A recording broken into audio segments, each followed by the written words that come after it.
The universe was vast, far beyond the comprehension of any one species.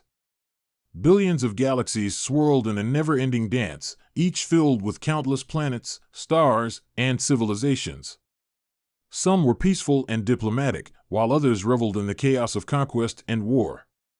And then, there were the Deathworlders. To the more advanced and sophisticated species of the galaxy, Deathworlders were a curious anomaly. They were the raw, primal races of violent and hospitable planets, worlds where survival was a brutal, constant struggle. On these planets, life had evolved to adapt to extremes, and the inhabitants had learned to thrive through sheer strength, cunning, and resilience. For millennia, the galactic powers saw Deathworlders as little more than trophies to be hunted. These creatures, though fierce and formidable, were perceived as lesser beings, primitive and easily controlled. The very idea that they had survived on such dangerous worlds made them appear weak to the more advanced alien civilizations. Thus, they became objects of sport, their lives a source of amusement for the galaxy's elite. It was on the edge of the galaxy, in the hunting grounds of a small, isolated star system, that the first cracks began to form in the idea that Deathworlders were mere prey. And it all started with one individual. Chapter 2, Jaxer of Gorin.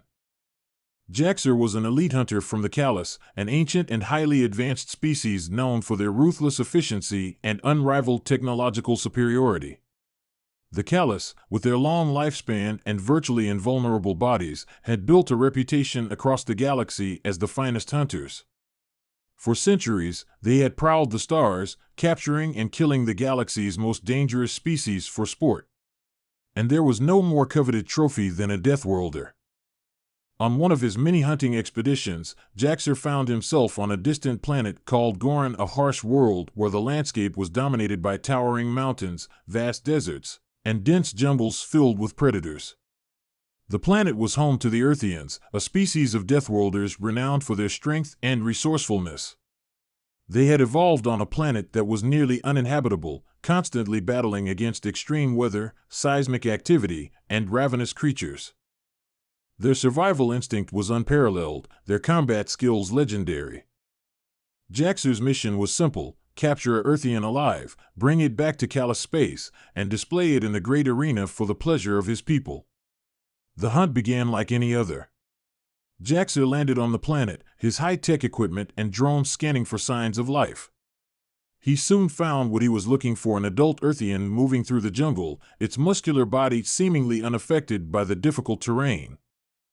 Jaxer launched his pursuit, confident in his ability to outmatch this primitive being. But what followed shocked him. For hours, he chased the Earthian, using all his advanced technology to corner the creature, yet it seemed to evade him at every turn. The Earthian adapted to every trap, outwitted every drone, and used the environment to its advantage. It wasn't simply surviving, it was fighting back. As the hours passed, Jaxer grew frustrated. The Earthian wasn't just an animal, it was a warrior. The more Jaxer hunted, the more he realized he was not facing a lesser being, but an equal one whose strength and resilience surpassed anything the Callus had encountered before. Finally, when Jaxer cornered the Earthian on a high cliff, he was certain he had won.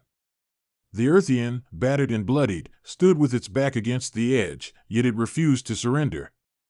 The creature turned to face Jaxer, its eyes filled with defiance and a primal understanding of the stakes. For the first time in his life, Jaxer felt a surge of doubt. He raised his weapon, but before he could pull the trigger, the Earthian lunged with lightning speed, knocking the weapon from his hands and sending him tumbling over the cliffside. It was a near-death experience for Jaxer, and when he finally regained his senses, he realized something that would forever change the way he viewed the universe. The Earthian had not only survived, it had outwitted him. And it had done so with no more than sheer willpower and instincts honed by a lifetime of fighting to stay alive. In that moment, Jaxer understood something fundamental about Deathworlders: they were not prey. They were warriors. Chapter 3, The Challenge. Jaxer returned to his people, but his mind was no longer at peace. He had failed in his mission, but more importantly, he had seen the truth of what the Deathworlders were capable of. The Earthian strength, intelligence, and resilience had shattered his perception of their inferiority. Jaxer began to question everything he had been taught about hunting and the Deathworlders. He attempted to communicate his findings to the Callous Council, but his warnings were met with scorn. The Callous had hunted Deathworlders for eons, and the idea that they could be more than prey was dismissed as a foolish notion. It was only when Jaxer managed to convince a few of the other hunters, those who had encountered Deathworlders firsthand, that a movement began to form. Together, they tried to persuade the wider galaxy that the Deathworlders were not animals to be hunted, but forces to be reckoned with. They argued that these creatures had survived in environments far harsher than the Callous could imagine, and their intelligence, although primitive compared to the galactic powers, was far more advanced than previously assumed. The movement spread slowly at first, but soon other species began to take notice. The Slock, a race of highly intelligent and peaceful aliens, were the first to officially cease hunting the Deathworlders.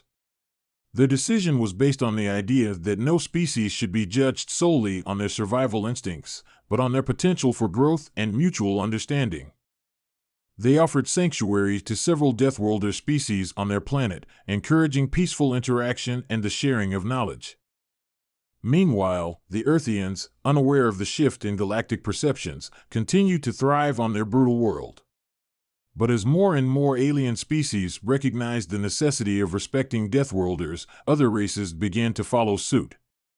The Callous, despite their initial resistance, eventually found themselves outnumbered by those who shared Jaxer's newfound respect for the Deathworlders. Chapter 4: The Turning Point. The tipping point came when an enormous galactic event shook the galaxy, something that not even the most powerful species could have predicted. A massive, uncharted Deathworlder ship, known as the Fury of Saracon, emerged from the void of space. It was a ship unlike any other, a living, breathing construct of biological technology and neural networks, operated by a Deathworlder species that had long been hidden from the rest of the galaxy. These beings, known as the Tath, were warriors and scholars, their civilization based on the teachings of survival, honor, and collective strength. The Tath had never before made contact with any other species, having remained hidden for millennia. But their appearance in galactic space was unmistakable. The ship's arrival sent a shockwave of panic through the galaxy. The Tath were no simple hunters, they were conquerors, and they brought with them an army capable of wiping out entire star systems. At first, the galaxy's powers, still not fully respecting the Deathworlders' capabilities, tried to eliminate the threat. But when the Tath activated their defense systems, the entire fleet of the Galactic Alliance was obliterated in a matter of hours. Only the Callous, with their advanced technology, managed to avoid total destruction. But even they realized that they were facing something unlike anything they had encountered before. In the wake of this catastrophic defeat, the galactic powers had no choice but to reconsider their stance on the Deathworlders. The Tath had shown the galaxy what true strength and resilience looked like. And just like the Earthians and other Deathworlder species, the Tath had proven that they were not to be feared, but respected. Chapter 5: The Legacy. The galaxy shifted. The once proud hunters became the hunted, as Deathworlders once considered inferior rose up as equal participants in the galactic community. No longer were they prey, but partners in a shared destiny. The hunters who had once viewed them as inferior found themselves learning from their former quarry, forging alliances, and building a future that could only exist if they understood and respected each other. Jaxer, now a symbol of change among his people, became the first ambassador between the Callous and the Deathworlders. His mission was not one of conquest, but one of understanding a new chapter in galactic history that was built not on the blood of the hunted, but on the bonds of respect and cooperation. The story of why the galaxy stopped hunting Deathworlders was no longer a tale of simple survival, it was a story of evolution. The Deathworlders had not only survived their harsh environments, they had adapted, learned, and risen to become the true stewards of the galaxy's future. The age of hunting was over. Chapter 6: The Awakening of the Tath. The Tath, with their devastating power and hidden origins, had become the symbol of a new reality. Their invasion, more of a peaceful contact, though their methods were harsh, had altered the galaxy's perception of Deathworlders.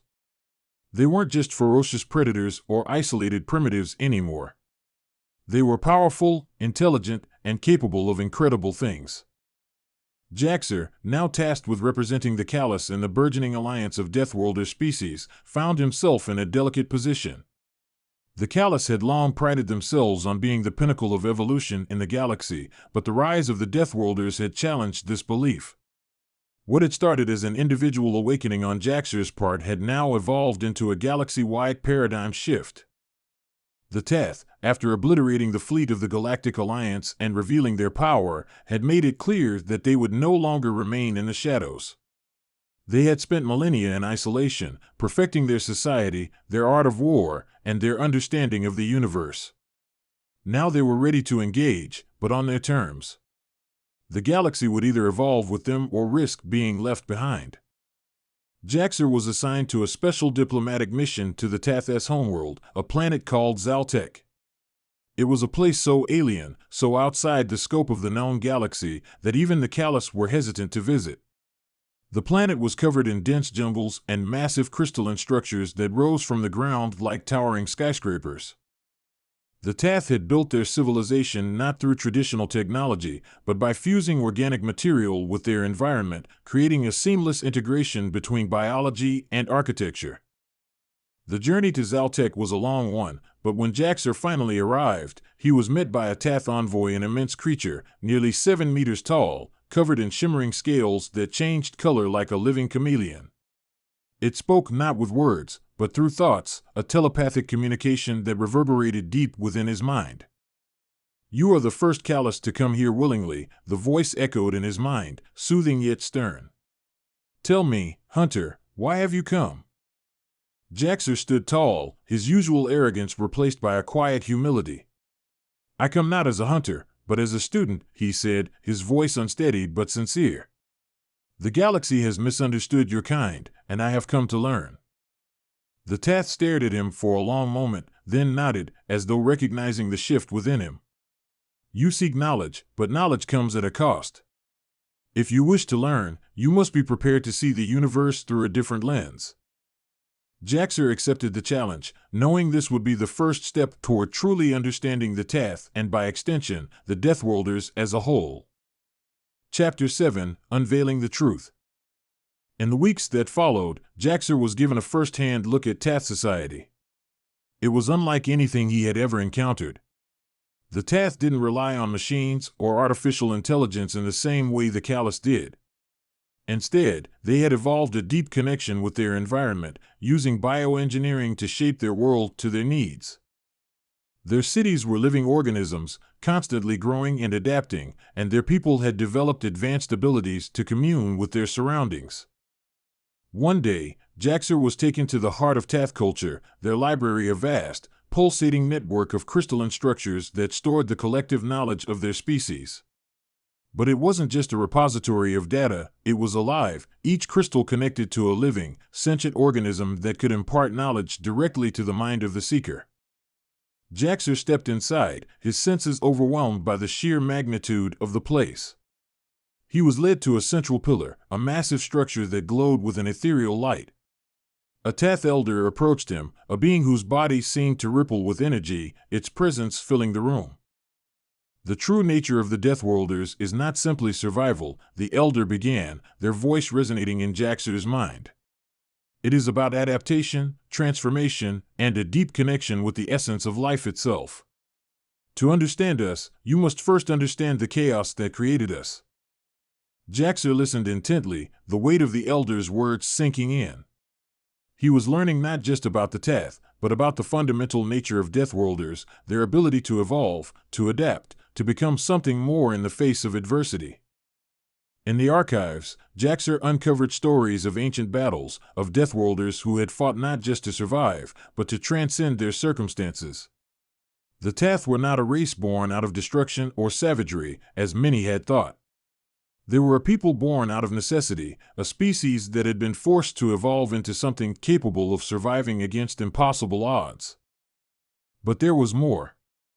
The Tath had not always been the powerful force they were now. They, too, had been hunted in their early history. Their ancestors had been seen as primitive, inferior beings by the more advanced galactic species. Yet, in time, they had proven their worth not through conquest, but through the relentless drive to grow and adapt. Chapter 8: A New Alliance. Jaxer's time on Zaltec had fundamentally changed him. He had come to realize that the Deathworlders were not mere beasts to be controlled or eradicated. They were a force of nature, a testament to the power of resilience, intelligence, and evolution. They had earned their place in the galaxy, and their continued survival was a testament to their strength. When he returned to the Callus homeworld, he brought with him new insights, new perspectives that would forever change the way his people viewed the Deathworlders. But the Callus were not the only ones who needed to be convinced. The Galactic Council, still steeped in its old prejudices, had gathered to discuss the rising tide of Deathworlder independence. The presence of the Tath in galactic space was a wake-up call for many species. Some were still fearful, seeing the Tath as a threat. Others saw them as a powerful ally.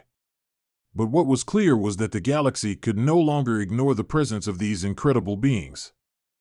Jaxer stood before the council, a representative not just of the Callus, but of the Deathworlders themselves. He spoke not as a hunter, but as a bridge between the two worlds. "We stand at a crossroads," he began, his voice carrying the weight of years of reflection. "The Deathworlders have proven their worth. They are not to be feared, they are to be respected. We must move beyond our old ways of thinking, beyond the idea of prey and predator. The future of the galaxy lies in cooperation, not conquest." For the first time in centuries, the council was silent. It wasn't just the weight of Jaxer's words, but the realization that the galaxy could no longer sustain the old order. The Deathworlders were not going away. They had earned their place among the stars, and it was time for the rest of the galaxy to recognize that. The motion passed. The death hunts were officially abolished. Chapter 9: A Future Rewritten. In the years that followed, the galaxy was transformed. The once divided and mistrustful species began to forge new alliances. The Deathworlders, once considered wild and dangerous, became integral parts of the galactic community. Their resilience, their strength, and their wisdom became valuable assets to the civilizations that had once hunted them. Jaxer, now a respected ambassador, helped establish the Galactic Unity Accord, a treaty that ensured the protection of all species, regardless of their origins. The Deathworlders were no longer viewed as inferior, but as equals, partners in the shared journey of exploration, growth, and survival. The galaxy, once torn by the division between the advanced and the primitive, had become a place of unity. And it all began with the simple truth that the Deathworlders, with all their ferocity and strength, were not to be feared. They were to be respected. The hunters had become the hunted, and in the process, the galaxy had learned a valuable lesson: survival was not about dominance. It was about adaptation, respect, and the willingness to grow. And the Deathworlders had taught them that, one victory at a time. Chapter 10: The Dawning of the New Era. The Galactic Unity Accord had become the cornerstone of a newly reshaped galaxy. The once feared Deathworlders, now a part of the galactic community, were proving themselves to be valuable partners. Their societies, which had thrived in isolation and adversity, were now contributing their expertise in survival, warfare, resource management, and more to the greater galactic pool of knowledge. Jaxer had played a pivotal role in ensuring that the transition from hostility to cooperation was as smooth as possible. He had become a symbol not only of change, but of the growing realization that the universe was a far more complex and interconnected place than previously thought. What the galaxy had once seen as primitive savagery in Deathworlders was now recognized as an incredible display of perseverance and strength. They were not a threat to the galaxy, but its backbone, its warriors and strategists, people whose fierce independence could now be leveraged to build something greater. But despite the triumphs, the road to true unity wasn't without challenges. Not all species in the galaxy had embraced the new paradigm. The Sterans, a race known for their cold logic and militaristic culture, remained skeptical of the Deathworlders' true motives. They had never seen a reason to abandon their old hunting traditions, and their reluctance to fully integrate with the new system led to tense diplomatic negotiations. It was in these delicate moments that Jaxer found himself called upon again, this time, not as a symbol, but as an architect of peace. Chapter 11: The Staring Confrontation. Jaxer had always known that the Starans would be the hardest to convince. The Starans were an ancient and proud race, their culture built on centuries of territorial expansion and dominance. Their pride was unmatched, and they viewed any form of cooperation as a potential threat to their supremacy. To them, the idea of forging alliances with Deathworlders whom they had once hunted for sport was an affront to everything they stood for. The Staran leadership had requested a private meeting with Jaxer, one that would take place on the neutral grounds of the Galactic Council's main diplomatic station. Jaxer knew that this could be a turning point for the entire galaxy. If he could convince the Starans to join the Accord, it would solidify the foundation for a united galaxy. If he failed, it could mean the unraveling of the delicate peace that had been established. As Jaxer entered the council chamber, he was met by the tall, armored figure of the Supreme General of the Starans. Their appearance alone was intimidating, clad in dark, intricately patterned armor, their red eyes glowing with a fierce intensity. The Starans were a physically imposing race, their entire civilization based on rigorous training and honor in battle. His voice, deep and sonorous, resonated in the air. "You are the one they call the Bridge," he said, the title feeling like a weight more than a compliment. "Do you believe that the Deathworlders are worthy of the respect of the galaxy? That they have earned the right to stand beside us?" Jaxer held his gaze steady, aware of the immense pressure of the moment. "I believe that all species, no matter their origins, have earned their place in this galaxy. The Deathworlders' struggle has shaped them into beings of incredible strength and wisdom. They are not mere animals to be controlled, then. They are warriors, much like your own people." His expression hardened, though Jaxer could sense a flicker of doubt behind his steely eyes. "And what of our past? The hunts, the games? The sport that defined us for centuries?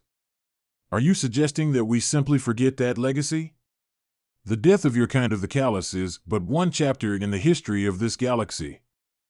Jaxer paused, the weight of the question lingering. "No, then. I am not asking you to forget the past. The past shaped us all. But the galaxy must evolve. We cannot hold on to outdated traditions that no longer serve the greater good. The Deathworlders are not enemies. They are our allies. You have seen their strength, you know their resolve." The Staran general's gaze softened for a moment, a flicker of something resembling respect passing through his gaze. He stepped closer, his voice lowering. "Tell me, Hunter, why are you so certain that the Deathworlders are not a threat? What if their strength is too great for the rest of the galaxy to control?" Jaxer's response came without hesitation. "Because their strength does not lie in their ability to dominate. It lies in their ability to adapt, to survive, and to grow together. It is a strength that cannot be broken, only joined." Then considered his words carefully, the room falling silent as the general weighed the implications of what Jaxer had said. Finally, he nodded once, sharply. "You speak with conviction, Jaxer of the Callus. I will consider your words. But know this: the Starans will never surrender their place at the top without a fight." Jaxer nodded, knowing this was just the beginning of a long journey. "No one is asking you to surrender your place, then. But we must find a new path forward. One where we are all equals." Chapter 12: The First Trial.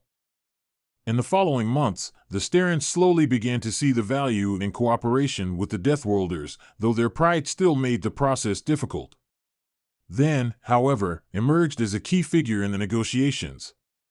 His leadership and deep understanding of battle tactics and honor helped bridge the gap between the Starans and the Deathworlders, who viewed him as a fellow warrior. But the true test came when the first interspecies joint military exercise was scheduled between the Starans, Deathworlders, and other galactic powers. It was a way for all the factions to work together in a simulated war scenario, where strategies and combat tactics from all species would be put to the test. Jaxer was once again called to mediate the event, this time as a representative of the Callous and the Deathworlders. The exercise took place on a remote moon, where the Sterans and Deathworlders would each take command of separate squads, with the goal of defending a neutral outpost from a simulated invasion. The battle was intense.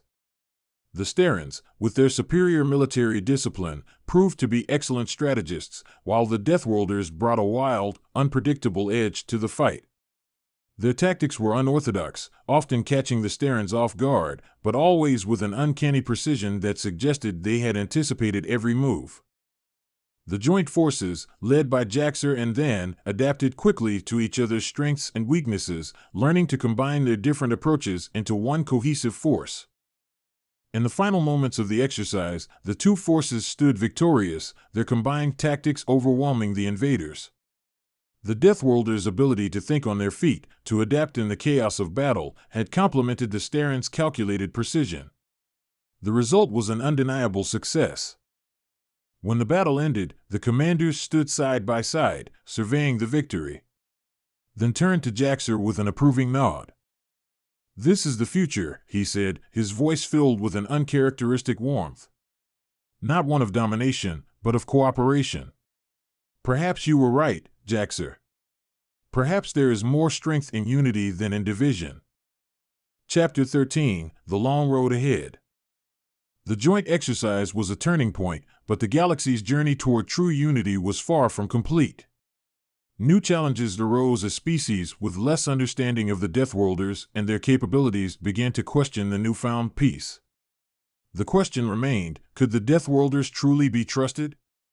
Or were they merely biding their time, waiting for the moment to strike? Jaxer, now an ambassador of peace, continued to navigate these delicate negotiations. His role was one of constant diplomacy, striving to keep the fragile alliances intact. He often found himself meeting with leaders from both sides of the conflict, working tirelessly to ensure that the peace would endure. Yet, even as the galaxy moved toward cooperation, there were whispers of those who had not fully embraced the new order. The old ways of hunting and conquest had not disappeared entirely. And deep in the shadows, a few old hunters still yearned for the days when the Deathworlders were nothing more than trophies. But Jaxer remained steadfast in his mission, to ensure that the galaxy would never again fall into the chaos of the past.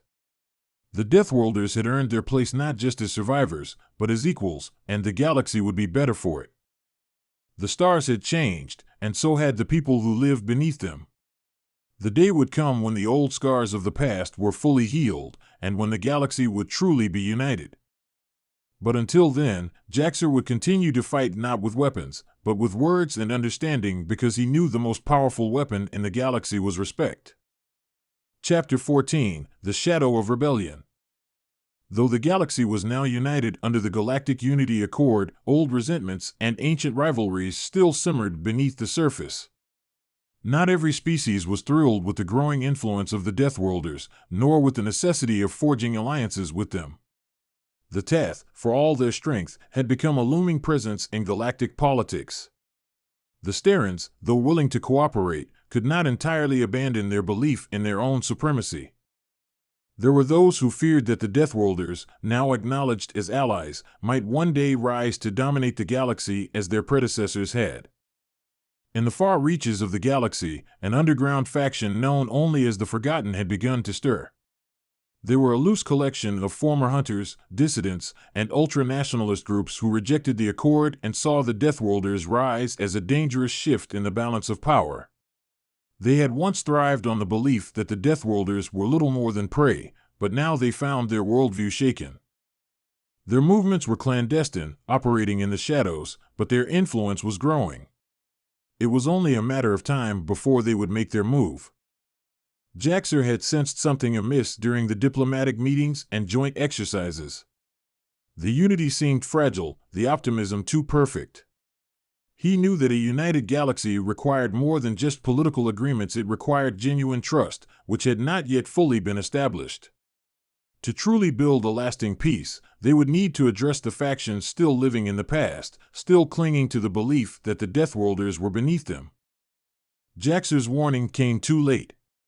The Forgotten, now well organized and supported by dissident factions within several influential species, staged a coordinated attack on the central hub of the Galactic Unity Accord, an event that threatened to tear the fragile peace apart.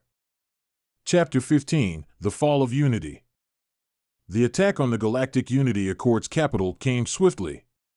Coordinated cyberstrikes disabled communications across the galaxy, while fleets of insurgent ships launched from hidden bases in neutral space. A declaration from the Forgotten was broadcasted across the stars, calling for the dissolution of the Galactic Unity Accord and the return to the old ways of hunting the Deathworlders for sport. They claimed that the unity of the galaxy was an illusion, a lie created by the Deathworlders and their allies to mask their true intentions. Jaxer watched in horror as the messages spread like wildfire. The implications were staggering. If the galaxy turned on the Deathworlders again, all that had been achieved over the last several decades could be undone. Even the Sterans, despite their cooperation, were torn between their pride and the pressure of the Forgotten's ideology. But the most shocking revelation was yet to come. Deep within the ranks of the Galactic Council, there were sympathizers. Some members who had never truly accepted the Deathworlders, still viewing them as a dangerous threat, had quietly supported the Forgotten. Their goal was not to end the Unity Accord, but to bring the galaxy back to its former state, one where the Deathworlders were nothing more than trophies. The council chamber was thrown into chaos. Jaxer, then, and other representatives from both the Deathworlder and Galactic factions were thrown into emergency session. It was clear that they were facing a crisis unlike any before. "This is no longer just a political matter," then spoke with grim determination. "We are under attack, and this time it is not just from an outside force. The enemy is within. We are facing a civil war of ideas, one that could undo everything we've worked for." Jaxer nodded, his mind racing. "We cannot allow the past to swallow us whole. We must stand firm, or the galaxy will fracture. If we don't act swiftly, the Forgotten will spread their influence faster than we can react." Chapter 16: The Battle for the Future. As the Galactic Council scrambled to restore order, the Deathworlders began mobilizing. While many had sought peace through diplomacy, Jaxer knew that the time for talks had passed. The Forgotten were not interested in peaceful negotiations, they were interested in control. They needed to be met with force, not to conquer, but to stop them from undoing everything that had been achieved. Jaxer called for a summit of the Deathworlder factions, as well as those from the galactic powers who still believed in the Accord. The Sterans, wary though they were, agreed to lend their support, recognizing that if the Forgotten succeeded, the galaxy would descend into an era of chaos and ruin. "Your kind may have adapted to survive," Jaxer then said, his tone resolute. "But we will not sit idly by while the galaxy falls into anarchy. We will stand with you not just because it is right, but because it is the only way forward." With the Sterans' support and the alliance of the Deathworlders, a counteroffensive was launched. In the shadow of the Galactic Council's capital, the Forgotten made their move. But they were no match for the united forces of the Deathworlders, who fought with ferocity and cunning. Every battle was a testament to their evolution, not just as warriors, but as tacticians and diplomats. Jaxer fought at the front lines, leading his people in a defense of their newfound place in the galaxy. With his sword in hand, he cut down enemy forces with precision, using every ounce of his training and knowledge. Yet, even as the battle raged, he knew that the true fight was not one of strength, but of ideals. The war was not just against the Forgotten, it was against the belief that the past could be resurrected.